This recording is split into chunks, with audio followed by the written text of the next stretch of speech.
ఓం నమో వీరబ్రహ్మణి. జై వీరబ్రహ్మ జై గోవిందమాంబ జై. జై వీరబ్రహ్మ జై అచలానంద స్వామి జై. నా పేరు ఈశ్వరరెడ్డి, బ్రహ్మంగారి మఠం. ఇంతవరకు జగద్గురు శ్రీమద్ విరాట్ పోతులూరు వీరబ్రహ్మేంద్ర స్వాముల వారి యొక్క చరిత్ర, కాలజ్ఞానము, వాడు రాసినటువంటి కాళికాంబ సప్తశతి మున్నగు విషయాలతో మీ అభిమానాన్ని చూరగొన్నాను.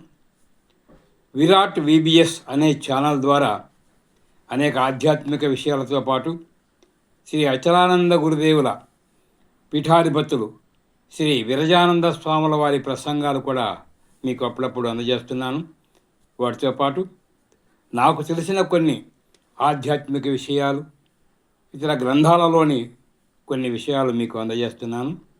అలాగే నేటి దినం భాగవతోత్తముడైనటువంటి పోతన గారి భాగవత రచనను గురించి మనం కొంత తెలుసుకుందాం. ఇప్పుడు అందులోని మరికొన్ని విశేషాలు తెలుసుకుందాం.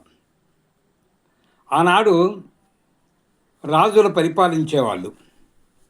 పరిపాలనతో పాటు కవులను, గాయకులను, నర్తకీమణులను అందరినీ ఆదరించేవారు రాజులు. కవులు తమ యొక్క పాండిత్యాన్ని దిగ్గజంగా ఉన్నది అనిపించుకోవటాని కోసం గ్రంథాలు వ్రాసి రాజస్థానాలకు వెళ్ళి ఆ రాజు దగ్గర తాను వ్రాసిన గ్రంథంలోని అనేక విషయాలు వారికి వివరించి తన పాండిత్య ప్రకారం రాజు మెచ్చితే వారికి భూములు, ధనమో, బంగారో ఇచ్చేవారు. అయితే ప్రతివారు కూడా రాజాశ్రయం పొంది ధనము సంపాదించాలనుకున్నటువంటి కవులే కానీ కేవలం భక్తితో గ్రంథాలు వ్రాసి భగవంతునికి అర్పించిన వారు చాలా అరుదు. అలాంటి వారిలో పోతనామాత్యుడు ప్రథముడు.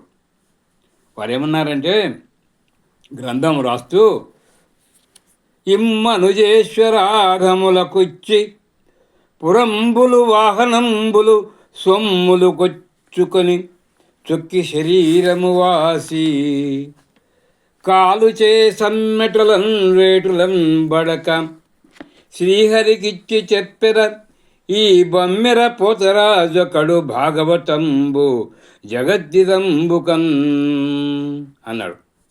అంటే విశ్వశ్రేష్ఠుని దృష్టిలో పెట్టుకొని భాగవతాన్ని రచించాడట. ఈ సామాన్యమైనటువంటి రాజులకు ఈ గ్రంథాలను అంకితమిచ్చి సొమ్ము తీసుకోవాలనేటువంటి భావన వారికి లేదంట. వారి మనస్సు అంగీకరించలేదు. ఎందుకంటే ఈ రాజులు ఇచ్చే అగ్రహారాలు, మాన్యాలు, వస్తువులు, వాహనాలు అవన్నీ కూడా మనిషికి అహంకారాన్ని తెప్పిస్తాయని మన పోతన యొక్క అభిప్రాయం. సుఖము అనుభవించినా ఆ లోకంలో అడుగుపెట్టిన పిమ్మట పూర్వం చేసిన తప్పిదాలకు యమధర్మరాజు చేతిలో సమ్మెట పోట్లు తప్పవని ఈ బమ్మెర పోతరాజు చక్కగా ఆలోచించి భాగవతం అనేటువంటి గ్రంథాన్ని భగవంతుడైన శ్రీహరికే సమర్పించడానికి నిర్ణయించుకున్నాడు.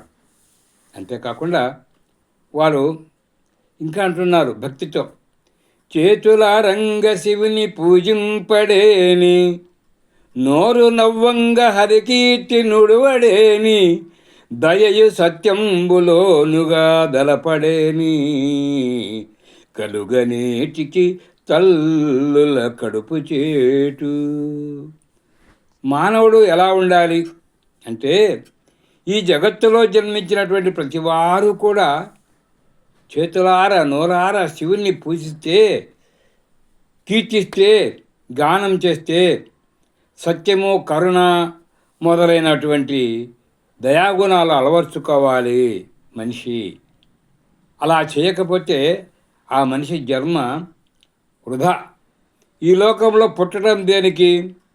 తల్లి కడుపు చెడగొట్టడానికి తప్ప అని భగవంతుని నామస్మరణ ముఖ్యమని చెబుతూ ఇంకా ఆయన ఏమన్నాడంటే, ఒకరోజు హాయిగా విహారం చేసి ఒక ఇసుక తిన్నెపై కూర్చొని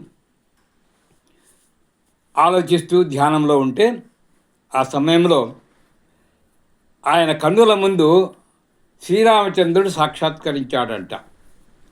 నల్లని మేఘం వలె మెరుపులాగా ఆయన వెంట ఒక స్త్రీ కూడా ఉంది. చంద్రమండలంలో నుంచి అమృతంగా ఆయన ముఖంలో మందహాసం అంటే చిరునవ్వు వెలుగుతూ ఉంది. అంతేకాకుండా ఈ భుజమున ధనుస్సు వేలాడుతూ ఉంది. నీలగిరి శిఖరాన ప్రకాశించే భానుబింబములాగా ఆయన శిరస్సుపై కిరీటం దగదగలాడుతూ విరాజిల్లుతూ ఉందట.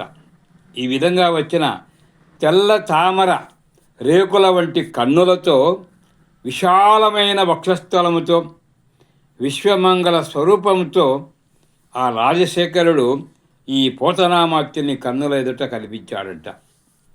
అనుకున్నాడు, ఆహా, ఎంతటి భాగ్యము కలిగింది నాకు. రాజశిరోమణిని రెప్పవలచకుండా చూశాడు. ఏమైనా మాట్లాడుతున్నామని ప్రయత్నించాడు. ఆ భగవంతుని కనుక్కున్నాడు.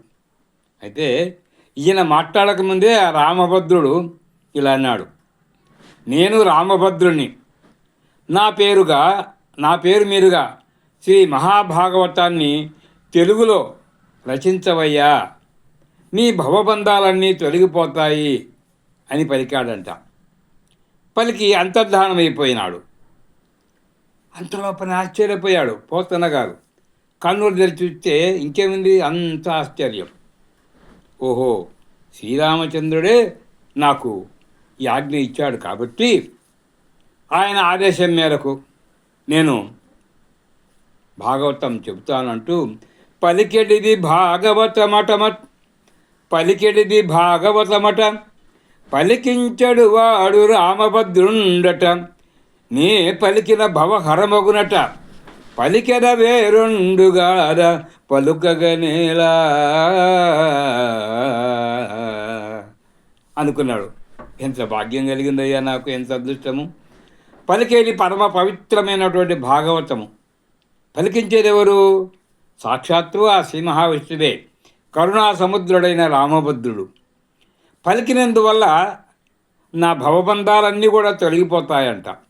అటువంటప్పుడు ఏవేవో గ్రంథాలు వ్రాయడము, ఏదో కథలు చెప్పడం కంటే కూడా వృధాగా మరో కథ పలకడం దేనికి? ఆ పలికేదేదో ఆ భాగవతమే పలుకుతాను, స్వామివారికి కైంకర్యమిస్తాను అనుకొని భాగవతాన్ని తెలుగులో వ్రాయడానికి పూనుకున్నాడు ఆ పోతనామాత్యుడు. అలాంటి మహాకవులను మనము నిత్యము స్మరించాలి. వారు వ్రాసిన గ్రంథాలు చదివి తరించాలి. అందులోని విషయాలెన్నో మనం ఆస్వాదించాలి. భక్తితో భాగవతాన్ని ఒకసారి మీరు చదవండి, తరించండి. ఓం నమో వీరబ్రహ్మణే. ఈ కథ మీకు నచ్చినట్లయితే మా ఛానల్ను సబ్స్క్రైబ్ చేయండి, లైక్ చేయండి, షేర్ చేయండి. నాతో మాట్లాడాలనుకుంటే నా నెంబర్ 9440426300. తెలుగులో మరొకసారి 9440426300. నమస్తే, మీ Eshwar Reddy. Virat VBS channel subscribe చేయండి.